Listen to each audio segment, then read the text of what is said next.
안녕하세요. 구독자 여러분. 오늘은 70대 송강구 할아버지의 이야기를 전해드리고자 합니다.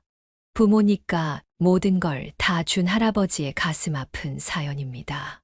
같이 이야기를 듣고 의견을 나눠보았으면 합니다. 그럼 이야기 바로 시작하겠습니다. 안녕하세요. 저는 경기도 군포에 사는 송강구입니다. 저는 현재 호스피스 환자입니다. 이곳에 있으면 한 명, 두 명 하늘나라로 떠나는 분들을 참 많이 볼 수 있어요. 그런 모습을 볼 때마다 저도 사람인지라 두렵기도 하고 무섭기도 하지만 인생은 하늘이 정해준 거 아니겠어요? 그래서 겸허히 받아들이며 죽을 날만 기다리고 있습니다. 제가 이렇게 사연을 보낸 이유는 바로 자식들 때문인데요. 사람들은 흔히 부모는 자식들을 위해 가진 걸 전부 내주는 아낌없이 주는 나무라고도 하죠. 저도 자식들이 잘 살게 해주려고 지금까지 몸이 부서져라 일하며 뒷바라지를 해왔습니다. 그런데 자식들은 제게 상상할 수 없이 끔찍한 짓을 저질렀어요. 어찌 보면 전도 왼수 같은 배은망덕한 자식들 때문에 병을 치료할 시기도 놓치고 지금은 그저 죽을 날만 기다리는 신세가 되어버렸네요. 이렇게라도 저희 답답하고 억울한 심정을 털어놓지 않으면 편히 눈도 감을 수 없을 것 같아서 글을 보내게 됐네요. 저희 집안은 대대로 농사를 지어온 농부의 집안이었답니다. 제 아버지도 농사를 지었고 가업을 물려받아 저도 어릴 때부터 학교를 마치면 아버지를 따라다니며 농사일을 거들었거든요. 제가 중학교를 졸업하자 아버지는 농사꾼이 글만 읽을 줄 알면 되지.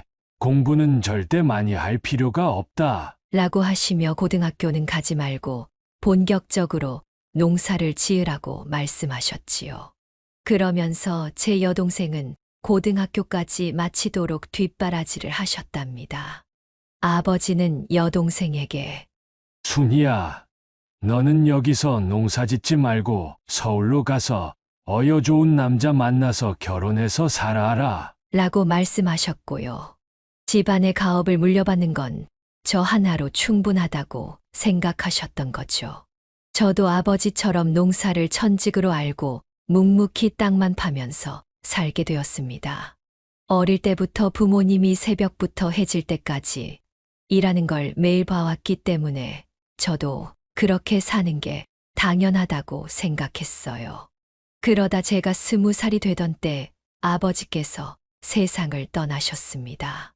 오래전부터 늘 피곤하고 소화도 안 된다고 하셨는데 몇 달 전에 눈에 심한 황달이 생기고 시력도 많이 떨어지자 병원을 가보게 되셨거든요.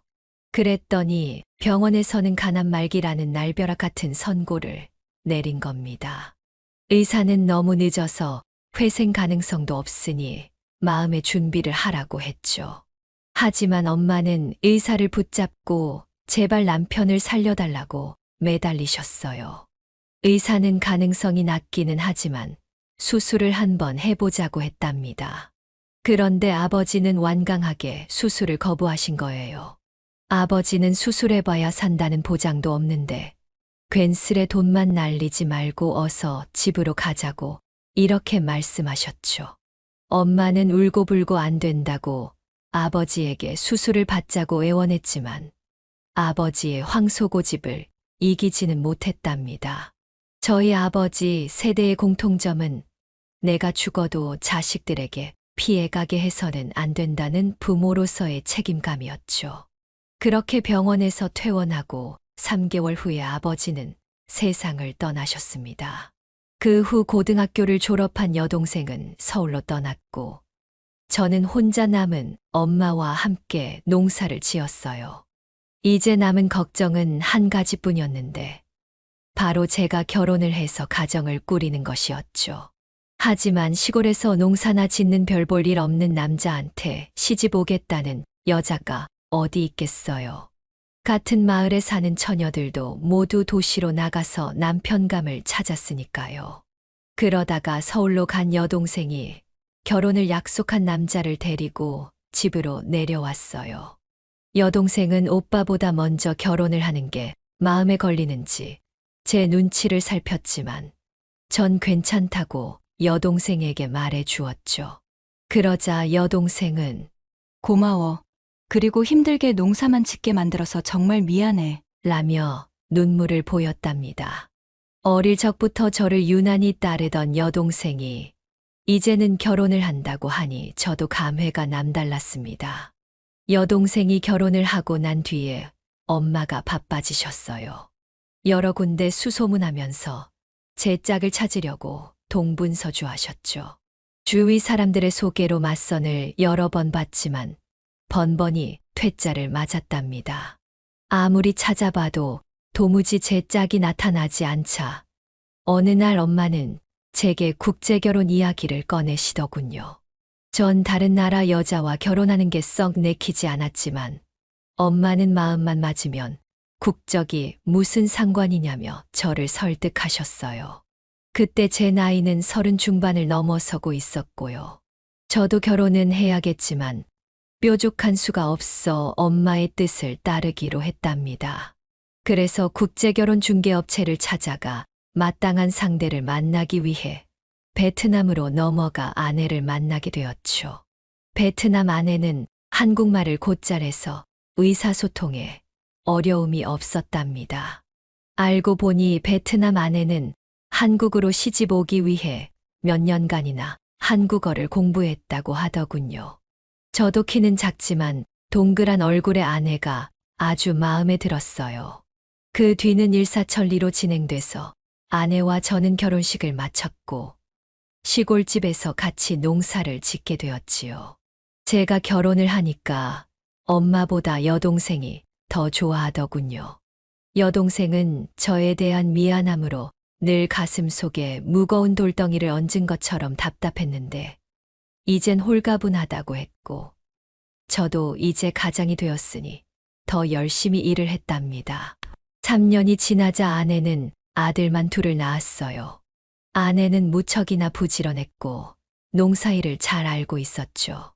베트남에서도 농촌에서 자라 저처럼 어릴 때부터 농사를 지어왔다고 했습니다. 그렇게 5년을 아내와 저는 남부러울 것 없이 살았는데 정말 하늘이 무너지는 것 같은 일이 생기고 말았네요. 글쎄, 아내가 돈을 몽땅 훔쳐서 도망친 겁니다. 그날 아침도 평소와 다름없이 일어나 일을 나가려는데 아내가 보이지 않더군요. 처음에는 무슨 일이 있나 싶어 여기저기 찾아봤지만 결국 아내가 모든 돈을 가지고 사라졌다는 걸 알게 되었습니다. 혼란스러웠고 배신감에 눈물이 나더군요. 주변 사람들에게 알리고 도움을 청했지만 아내는 이미 먼 곳으로 도망친 후였습니다. 그날은 수확한 쌀을 농협에 판 날이었죠. 그러니까 1년에 한 번 있는 추곡 수매를 했던 날이었어요. 저는 벼농사를 주로 지었던 탓에 추곡 수매로 받은 돈이 가장 큰 수입원이었죠. 그때는 지금처럼 전산 처리가 제대로 되어 있지도 않아서 모두 현금으로 쌀값을 지불했답니다. 저는 현금으로 받은 돈을 집으로 가지고 와서 장롱 속에 잘 넣어두고 다음 날 아침에 읍내로 나가 은행에 저금을 할 생각이었죠. 그런데 다음 날 아침에 일어나 보니 아내가 사라진 거예요. 전 혹시나 하는 불안감에 장롱부터 살폈는데 그 많은 돈이 아내와 함께 모두 사라지고 없는 겁니다. 전 온몸에 힘이 쭉 빠져 그 자리에 주저앉고 말았습니다. 엄마가 받은 충격은 더 심해서 뇌졸중으로 쓰러지셨고요. 엄마는 그 후유증으로 반신불수가 되셔서 병원에서 생활하시다 2년 뒤에 돌아가셨답니다. 전 아내를 찾지 않았어요. 자기가 낳은 자식도 버리고 도망칠 정도면 이미 마음이 떠나버렸기 때문에 찾아서 다시 데리고 온들 더 이상 같이 살 수도 없는 거죠. 문제는 이제 겨우 3살, 5살 된 두 아들을 온전히 저 혼자 키워야 하니 눈앞이 캄캄해지더군요. 그때 여동생이 시골로 내려왔어요. 제 딱한 사정을 잘 아는 여동생은 남편을 설득해서 주중에는 시골집에 머물며 아이들을 도와주고 주말에는 서울로 돌아가는 거꾸로 된 주말 부부 생활을 시작했답니다. 여동생이 아이들은 중학생이 되었으니 자기들 앞가림은 다 알아서 한다고 했어요. 제겐 정말 천군만 마보다 더 힘이 되는 지원군이 온 셈이죠. 여동생이 집안일이며 아이들 뒤치다꺼리를 모두 해주니까 전 일에만 전념할 수 있었답니다. 그래서 아이들이 중학교를 졸업할 무렵에는 아내가 훔쳐간 돈과 엄마 병원비 때문에 진 빚을 거의 다 갚을 수 있었어요. 돈 때문에 힘들어졌던 경제적 사정이 많이 나아지게 되었죠. 전 여동생에게 순이야, 이제 서울로 올라가. 그동안 고생 정말 많았다. 정말 고마워. 라고 말하며 얼마간의 돈을 여동생에게 지어주었지만 오빠, 나 이런 거 바라고 이런 거 아니야. 이 돈은 나중에 아이들 학비에 보태. 여동생은 하면서 끝까지 받지 않았죠. 큰아들은 고등학교를 졸업하자 서울의 2년제 대학에 진학하게 돼 제 곁을 떠났고 작은 아들도 2년 뒤에 고등학교를 졸업했는데 대학은 가지 않겠다고 하더군요. 사실 작은 아들은 어릴 때부터 사고뭉치였답니다. 초등학교 다닐 때부터 늘 싸움질을 하고 사고를 쳤고 고등학교 다닐 때는 물건을 훔치다가 소년원을 가기도 했죠. 작은 아들은 바로 서울로 가서 돈을 벌겠다며 말했습니다. 이제부터라도 마음 잡고 착실하게 돈을 벌겠다는 거였어요. 작은 아들마저 그렇게 서울로 떠나고 전 혼자 집을 지켜야 했네요. 마음은 말할 수 없이 허전했지만 자식들이란 크면 다 자기들 살 길을 찾아 떠나는 게 사람이 살아가는 이치인 거겠지요. 전 이제야 부모된 도리를 다 했고 이젠 제 한 몸 간수하며 노후 준비만 하면 되겠다고 생각했죠. 그런데 그건 제 생각일 뿐이었답니다. 큰아들은 대학을 졸업하고 2년간 변변한 일자리를 구하지 못해 제게 생활비를 받아가곤 했어요. 작은 아들은 다행히도 서울에 가서 바로 일자리를 구해 1년 정도는 잘 사는가 싶더니 학교 다닐 때 그 성질 못 죽이고 싸움을 하고 술을 마시고 운전을 하다 사고를 내서 감옥에 갈 뻔한 걸 제가 합의금을 물어주고 빼내기도 했죠. 큰아들과 작은아들은 문제가 생길 때마다 제게 와서 손을 벌렸고 전 그때마다 부모된 도리로 차마 모른 척할 수가 없어서 아들이 원하는 대로 돈을 만들어 주었습니다. 그러다 보니 큰아들과 작은아들이 번갈아 가면서 집에 왔다 갔다 할 때마다 살림은 눈에 띄게 줄어들었죠. 큰아들이 사업을 해본다며 손을 벌릴 때는 가지고 있던 야산을 팔았고 작은아들이 사고를 쳐서 합의금이 필요하다고 할 때는 트럭을 팔아야 했답니다. 마치 밑 빠진 독처럼 두 아들 밑으로 돈이 끝없이 들어갔네요. 그러던 어느 날 큰아들이 여자를 데리고 내려왔어요. 큰아들은 결혼할 여자라고 했죠. 전 이제야 이놈이 철이 들어 가정을 꾸리려고 하는구나 생각하고 아주 기뻤는데 내막을 알고 보니 참 어이가 없었습니다. 며느리가 될 여자는 유흥업소에서 도우미로 일하고 있었는데 어쩌다 큰아들과 하룻밤을 보내고 그만 임신을 했다는 거예요. 큰아들은 아이를 지우자고 했지만 며느리는 절대 그렇게는 못하겠다며 책임지라고 난리를 쳤다는 거죠. 그런데 문제는 결혼을 하려면 며느리가 유흥업소에 진 빚 2천만 원을 갚아야 한다네요. 큰아들은 결혼만 하면 정말 열심히 잘 살겠다면서 제게 사정을 하더군요. 아버지, 이번이 정말 마지막이에요. 곧 예쁜 손주 안겨드릴 테니까 딱 한 번만 더 도와주세요. 하며 눈물까지 흘렸고 며느리도 한없이 철없고 처량한 눈빛으로 저를 쳐다보더군요. 전 큰아들에게 사정은 딱하고 나도 도와주고 싶지만 이제 나도 가진 돈이 없어. 그러자 큰아들은 기다렸다는 듯이 아버지 과수원 있잖아요.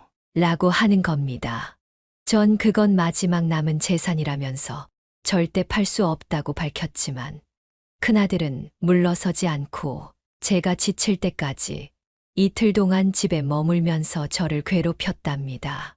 결국 전 두 손 두 발 다 들고 과수원을 처분하기로 하고 적당한 임자를 알아보기 시작했죠. 전 큰아들에게 그래. 네 말대로 과수원 다 팔아서라도 만들어 줄 테니까 서울에 올라가 있어. 대신 정말 마지막이다. 라고 했죠.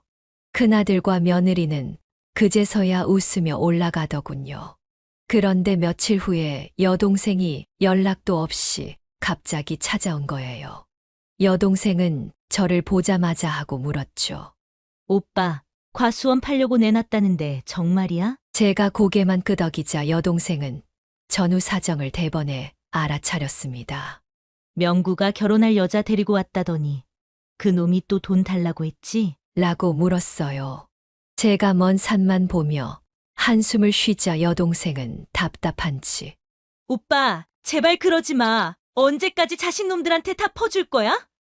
그러다가 오빠 노후는 어떻게 하려고 그래? 오빠가 돈 한 푼 없는 알거지가 되면 그 놈들이 찾아라도 볼 것 같아? 이제부터 없는 자식이라고 생각하고 오빠 노후 준비나 착실하게 하라고. 그러니까 과수원은 팔지 마. 제발. 하며 간절하게 절말렸지만 전 여동생을 설득했습니다. 순이야, 명구가 이번이 정말 마지막이라고 철석같이 약속했다. 그러니까 한 번만 더 믿어보자고. 라고 했어요. 여동생은 지금껏 거짓말을 밥 먹듯이 했는데 큰아들 말을 대체 어떻게 믿냐고 했지만 자식을 믿지 않으면 대체 누굴 믿겠냐 싶었죠. 전 여동생에게 지금 중요한 건 내 노후가 아니라 자식들 앞날이라고 말했답니다. 그러자 여동생도 절 설득하는 걸 포기했어요. 여동생은 이틀 동안 머물며 여러 가지 밑반찬을 만들어 놓고 돌아갔습니다. 과수원이 팔리자 전 아들을 불렀죠. 그리고 통장 2개를 큰아들과 며느리에게 하나씩 주었습니다. 전 며느리에게 이 돈으로 네 빚부터 갚아라. 라고 말하고 큰아들에게는 나머지는 신혼살림 차리는데 보태서 써. 라고 말했죠. 그렇게 원하던 돈을 받은 큰아들과 며느리는 고맙단 말 한마디 없이 바로 돌아서더군요. 몇 달 뒤에 여동생이 다시 전화가 왔어요. 여동생은 제게 오빠, 작은 놈이 찾아와서 돈 달라고 하면 절대 주면 안 돼. 알겠지? 라고 하는 겁니다. 아마 작은 아들이 여동생을 찾아와 돈을 빌려달라고 했던 모양이에요.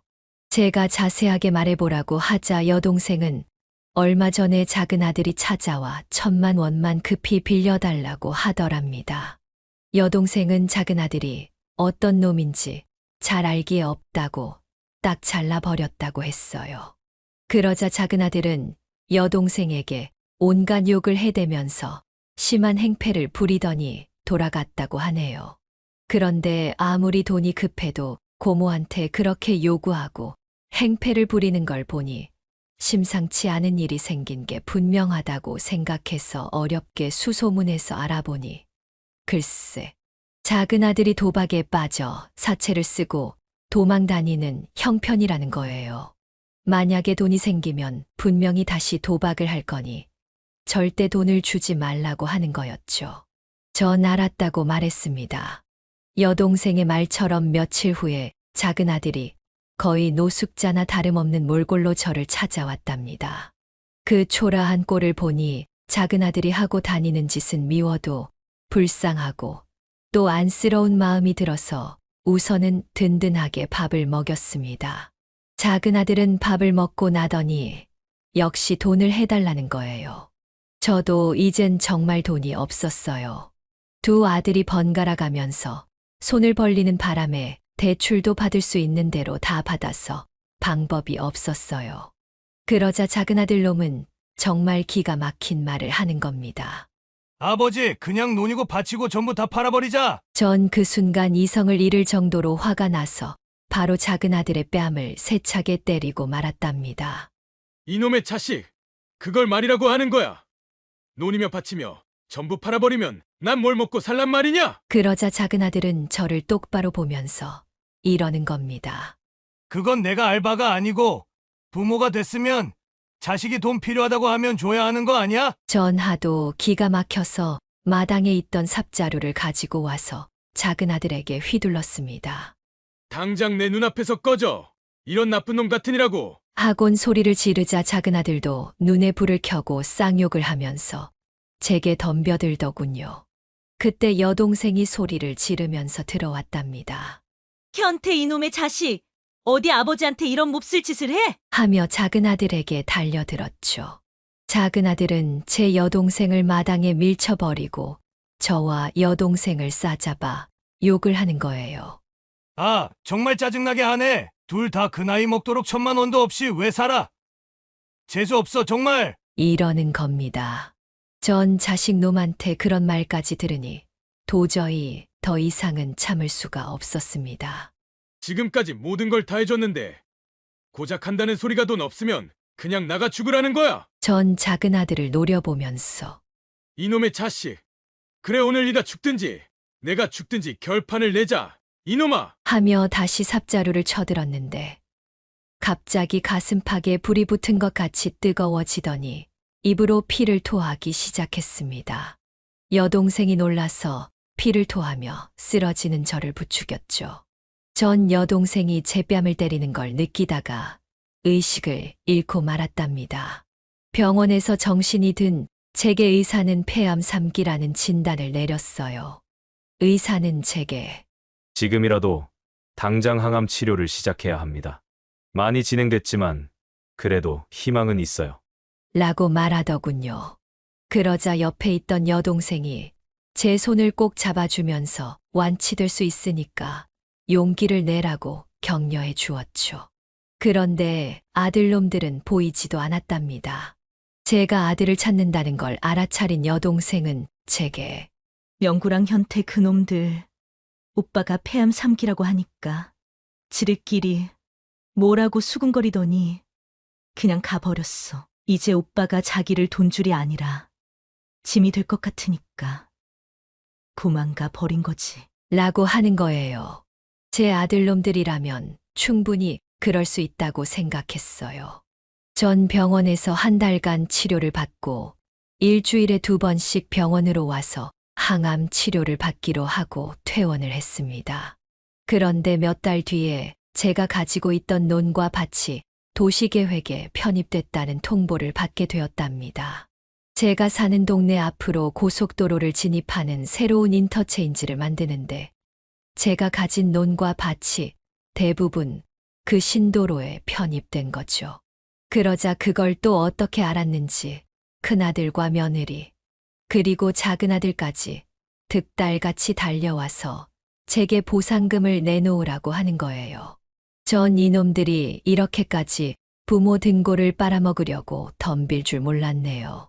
그래서 저는 병원에서 받은 폐암 진단서를 자식들에게 보여주었죠.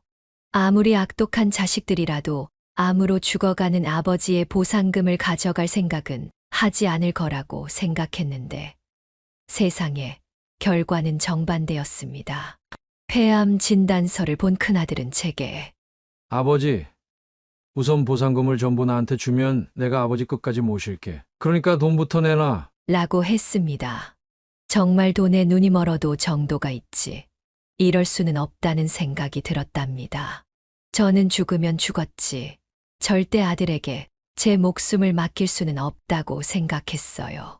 전 아직 보상금이 다 나오지도 않았고 공시지가로 따져서 보상금을 주기 때문에 생각보다 많지 않다고 말하면서 큰아들과 작은아들에게 각각 1억씩을 줬답니다. 작은아들은 고개를 갸우뚱했지만 큰아들은 당장 눈앞에 돈을 보더니 화색이 돌면서 주워와라 하고 며느리와 같이 돌아갔고 작은아들도 자기 몫의 돈을 들고 서울로 올라갔습니다. 그런데 한 달 뒤에 아들들이 다시 저를 찾아왔어요. 그러더니 바로 저를 차에 태운 거예요. 전 놀라서 어딜 가는 거냐고 큰아들에게 물었죠. 그러자 큰아들은 자기가 폐암을 전문적으로 치료하는 병원을 알아놨으니 거기서 치료를 받자는 겁니다. 전 왠지 믿음이 가지 않았지만 큰아들은 지금까지 제게 너무 불효만 저질렀는데 마지막으로 제가 죽기 전에 효도 한 번 하고 싶으니 자기만 믿으라고 하는 거예요. 저는 그래, 이놈들도 내가 죽을 병에 걸리니까 이제야 정신을 차렸구나. 라고 생각하고 큰아들이 이끄는 대로 병원에 가서 입원을 했습니다. 막상 병원에 도착하자 큰아들은 제 휴대폰부터 자기가 챙기는 거예요. 지금부터 며느리와 자기가 교대로 저희 병수발을 들겠다는 겁니다. 전 큰아들의 말을 그대로 믿었습니다. 그런데 병원에 입원한 지 며칠이 지나도 항암 치료를 하지 않는 거예요. 제가 하도 이상해서 간호사에게 물어보니 절 이상하게 바라보면서 어머, 뭔가 착오가 있나 보네요. 여긴 호스피스 병동인데요. 이러는 겁니다. 전 이제 아들놈들이 무슨 짓을 저한테 저지르고 있는지 알아차렸답니다. 아들놈들은 절 산송장 취급을 한 거죠. 그래서 항암 치료 대신에 호스피스 병동에 입원시키고 그저 제 죽을 날만 기다리게 만든 거였어요. 큰아들과 며느리가 교대로 병실을 지키는 건 혹시라도 제가 다른 곳으로 가지 못하도록 감시를 하는 것이었고, 제 휴대폰을 뺏은 건 여동생이 저를 찾지 못하게 만들려고 했던 거였어요. 전 이제 꼼짝없이 여기서 죽는 날만 기다릴 수밖에 없는 처지가 되었죠. 그때 제게 구세주가 찾아왔답니다. 바로 제 여동생이 백방으로 수소문해서 제가 여기 있다는 걸 알고 찾아온 거죠. 그날은 작은아들도 병실에 와 있었습니다. 여동생은 병실에 들어서자마자 큰아들과 며느리의 뺨을 갈겨 버렸답니다. 여동생은 큰아들에게 이 천하의 후레 자식 같은 놈들, 병든 아버지를 치유는 못할 망정 빨리 죽길 바래? 이 벼락을 맞아도 시원치 않은 나쁜 놈들아. 하며 악을 쓰자 아들들은 여동생의 기세에 눌려 아무 말도 하지 못했습니다. 아들놈들은 여동생에게 뭔가 오해를 한 거라며 곧 항암 치료를 시작할 생각이었다고 둘러댔지만 여동생은 저를 다른 대학병원으로 옮겼답니다. 그곳에서 항암 치료를 다시 시작했지만 의사는 너무 늦었다며 조금만 더 빨리 왔으면 가능성이 있는데 지금은 암세포가 너무 많이 퍼져 손을 쓸 수 없다며 6개월 시한부 판정을 내렸습니다. 아들놈들 때문에 항암 치료를 몇 달간 중단한 것이 화근이 되었던 거였죠. 저는 이제 모든 걸 정리하고 생각하며 제가 받은 보상금이 든 통장을 여동생에게 주었습니다. 그 통장에는 30억 원이 들어 있었어요. 사실 아들들에게 준 2억은 보상금의 일부였던 거죠. 전 여동생에게 나 이제 곧 죽을 몸이니까 돈이 무슨 소용이야. 네가 잘 가지고 있다가 요긴하게 써라. 라고 말했죠. 그러자 여동생은 자기는 절대 이 돈에 손댈 수 없다고 했어요. 그러면서 악마 같은 조카들 손에 이 돈이 들어가게 하느니 사회복지 단체에 기부하겠다고 하는 겁니다. 그래서 저도 그러라고 했습니다. 왜냐하면 저도 그런 배은망덕한 자식들에게는 돈 한 푼 쥐어주고 싶지 않았으니까요. 어떻게 알았는지 자식들이 보상금 내놓으라며 찾아왔더군요. 아버지, 보상금 30억 있는 거 다 알아요. 아버지 어차피 죽으면 그 돈 어디 쓰실 수도 없잖아요. 이렇게 불쌍하게 살고 있는 자식들 생각은 안 하세요? 빨리 어서 주세요. 빨리 주시라고요. 라며 병원에서 고래고래 소리를 치더군요. 그 소리를 들으니 도저히 참을 수가 없었어요. 이런 쓰레기 같은 놈들! 너네 엄마 일찍 가고 내가 너희를 어떻게 키웠는데 이제 애비로 보이지 않고 내가 돈으로 보인다는 거냐? 너네들한테 줄 돈도 없고 그 돈은 이미 사회복지 후원금으로 기부 다 했다. 한 발 늦었어. 그러니 어서 다들 꺼지고 다신 오지 마라. 알겠냐? 이렇게 말을 하고 쫓아버렸습니다. 그런 말을 들은 자식들은 망연자실하며 어떻게 우리하고 상의 한마디 없이 그럴 수 있어요? 며 오열을 하더군요. 그 돈이 어떤 돈인데 우리에게 그럴 수가 있냐며 난리도 아니었지만 더 이상 걔네들은 자식으로 보이지도 않더군요. 그렇게 저는 자식들과 아예 연을 끊기로 했답니다. 물론 30억을 바로 기부했다는 말은 다 거짓말이었어요. 마지막까지도 어떻게 나오는가 보려고 했던 말이었는데 사람은 역시 변하지 않더군요. 그 이후 큰아들은 2달 뒤에 찾아와 하던 사업이 다 망해서 살고 있는 아파트까지 경매로 넘어갔다며 단돈 500만 원이라도 빌려달라고 하소연을 하더군요. 500만 원도 없어 손을 벌리는 큰아들에게 한마디 해줬습니다. 앞으로 네 인생은 네가 책임지고 살아라. 이젠 너나 둘째나 불쌍하지도 애처럼 보이지도 않는다. 전에도 말했다시피 이미 보상금은 다 기부했으니까 내가 너한테 줄 돈 없다. 네가 뿌린 건 네가 해결하고 살아. 나만 의지하지 말고 다시는 이런 일로 찾아오지 말아라. 저는 이렇게 말하며 큰아들을 보내버렸죠.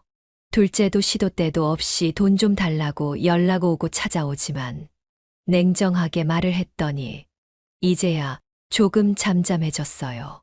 결국 큰아들은 지하 단칸방으로 이사를 하게 됐다고 했고 작은 아들은 제가 준 돈을 흥청망청 쓰다가 지금은 고시원에 산다고 하더군요. 하지만 전 절대 도와주지 않을 생각입니다. 그런 자식들은 내가 죽어도 눈 하나 깜짝 안 하고 제 재산이 얼마나 남았는지부터 찾을 놈들이니까요. 아들들에게 이 70살 노인이 할 수 있는 최고의 벌을 준 것 같아 마음은 좀 아프지만 단단히 마음 먹으려고 합니다. 걔네들은 고생을 좀 더 해봐야 되니까요. 요즘 전 병원에서 하루하루 연명 치료를 받고 있습니다. 언제까지 이 세상에 살게 될지도 모르겠네요. 그래도 버틸 때까지는 한번 버텨보려고요. 그리고 제게 남은 모든 재산은 여동생이 제가 죽으면 사회에 환원하기로 이미 합의를 마친 상태입니다. 못된 아들들보다 불쌍하고 돕고 싶은 사람들을 돕는 게 하늘에서 편히 눈을 감을 수 있을 것만 같네요. 이 사연 들으시는 분들은 저처럼 자식들에게 당하지 마시고 자식들이 힘들다고 손을 벌리더라도 딱 볼 수 있을 만큼만 도와주시고 도가 지나치다 싶으면 냉정하게 끊어버리세요. 자꾸 힘들다고 도와주면 크게 도움을 받는다고 생각하지 않고 부모니까 힘들 때 도와주는 게 부모 아니냐라고 생각하면서 그게 권리인 줄 알거든요. 힘든 세상, 지금 갖고 있는 돈으로 자식들에게 다 쓰지 마시고요. 남은 인생 편안히 즐기고 사시길 권해드리고 싶네요. 제 사연 들어주셔서 감사합니다. 여기까지 송강구 할아버지의 이야기였습니다. 할아버지가 보내주신 사연, 울림이 상당히 큽니다. 여러분은 할아버지의 사연을 듣고 어떤 생각을 가지셨나요? 댓글로 같이 이야기를 나누어 주세요. 그럼 다음 사연에서 뵙겠습니다.